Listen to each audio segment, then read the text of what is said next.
Other people are going to tell your story. You have to write the story, or someone else will, and it won't be right. What are you going to do? How will you make a difference? I thought a really neat way to start would be with something that's very familiar to at least half the people in here. And it's this: the respect. Let's look at it through a diversity lens. Recognize the differences in people first.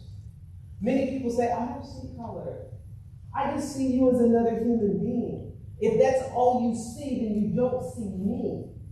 Because of the human experiences that I have gone through and you've gone through, it's very different.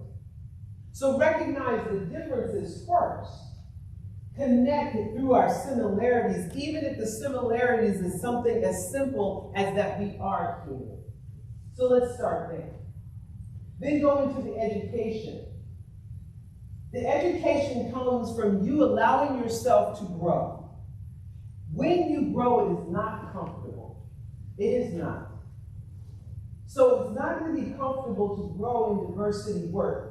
Because in this work, you have to seek different perspectives than your own. So often we search for the perspectives that is so comfortable for us. As soon as we see something that we agree with, we stop there. Whether it's in the news, in the media, we call that media sensationalism. Let's go beyond that. Let's hear other perspectives and still allow the perspective that we have to be a part of that fabric too. Then go into supervision. The supervision means that you seek out people who can help you to navigate through those uncharted waters, those unfamiliar places. When these two people right here would talk to me, they would whisper in my ear and say, this is how they do things around here. I could go to them and say, I don't even understand what that word means. But they didn't look at me like, and you think you're going to get a PhD? No. They still would tell me in my ear, this is what it is, to allow me to shine. So that when they did find that table and that chair for me to sit at, I could go there and shine. Not, oh, we gave them a table, but they don't know, and a chair, but they don't know what to do with it. Oh, I knew what to do. Somebody was whispering in my ear. The next one, the physical barriers. Ask yourself, is there something standing in my way of engaging deeper with that individual or that particular group? Is it the color of their skin? Is it the turban they wear? Is it the pronoun in which they decide that they are represented by? Is it their socioeconomic status? Is it their political view? Is it their level of education? What is it that could be standing in the way? And ask yourself that first.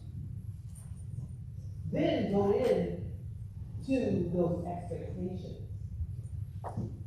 The expectations that you have of yourself or the expectations you have of others is where biases lie.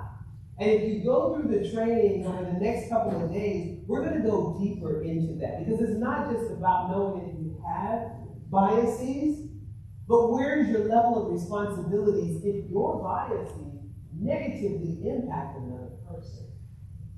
Then there is the communication. Remember that communication, 93% of it is nonverbal. It's in your tone. It's in your body language. What are you delivering? Because that can either welcome a person, move a person away, or signal to another person what you want them to believe. And then lastly, training. Continue to grow. Continue to know. And you will make a huge difference. You've already begun. You're here today. You drank some of my Kool-Aid because we was laughing together. It has been an incredible honor to be here. When I received the phone call asking me to come, there was nothing I need nothing that was going to stop me from getting here. Now, I might not be able to get home. But I am here. Thank you for giving me such an honor of an opportunity. And thank you for being able to take anything that you heard back then and adding it to the fabric of your life to be able to stand here and lead today, my doctor. Thank you.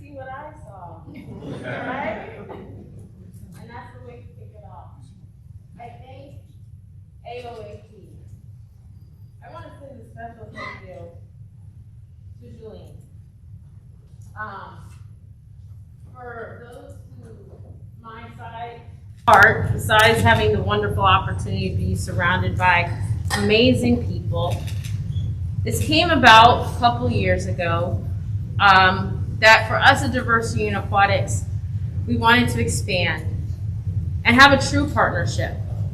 And a lot of people see Diversity in Aquatics as an opportunity to do a checklist and say, yep, we've done it. Thank you. But with Julene and with AOAP, they made a true partnership. They said, we're here to support you. We got you. We are whatever you need. There are times when I was going through my PhD, I had to rewrite mine too. And I remember coming from the library and Julene's like, I got you. What do we need to do? It was always an open door. And I thank her for her patience. I thank her for her support. And I thank the support that she has with AOAP to make this happen. Because of them and having this partnership, we are able to all collectively be here together to hear important messages so we can go forward and make that change. Understand what Dr. Lewis was saying.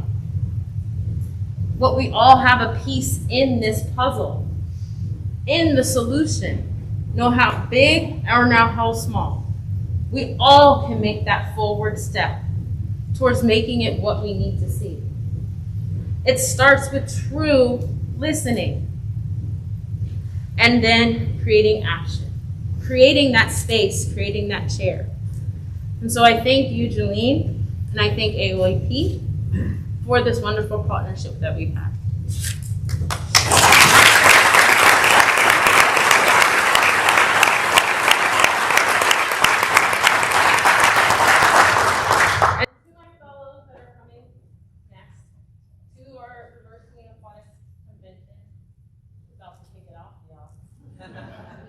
Dr. Lewis, thank you for opening for us, for setting the tone and the focus forward. We're ready. Let's get going, y'all. All right.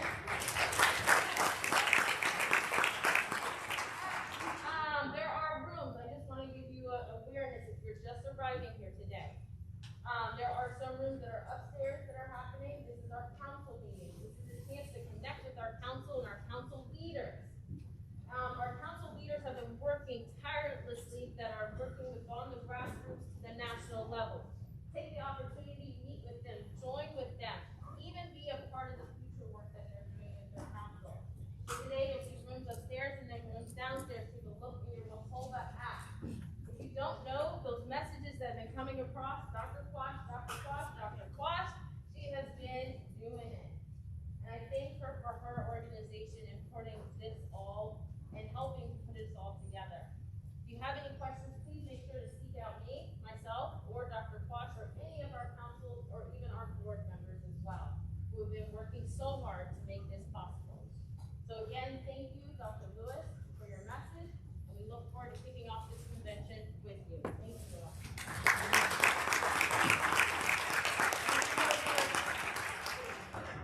In a couple minutes, we do have a video that we'd like to show as a wrap up of the AOA conference. One last